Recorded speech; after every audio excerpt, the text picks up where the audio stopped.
In this video, I'm going to show you how you can replace your wiper blades on your 2018 Ford F-350.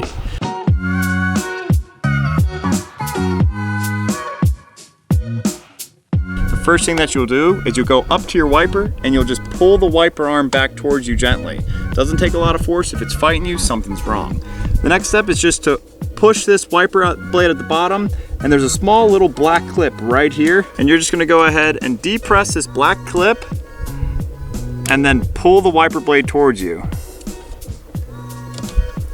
So what I did to remove that is this was the little black clip that I was pressing, and I just pressed it down this way, and that is what releases it from the windshield wiper arm. So again, there's a small little black flange clip right here.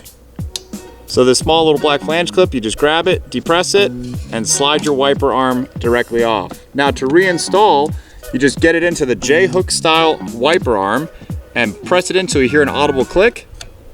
And once you hear that, give it a little wiggle test and your wiper blade is on. If you like this video and you want to see more service videos on your 2018 Ford F-350 or that generation of truck, be sure to comment in this video below of what video you want to see next. I'm Blair with RevitAuto. Thanks for watching this video, and as always, happy motoring.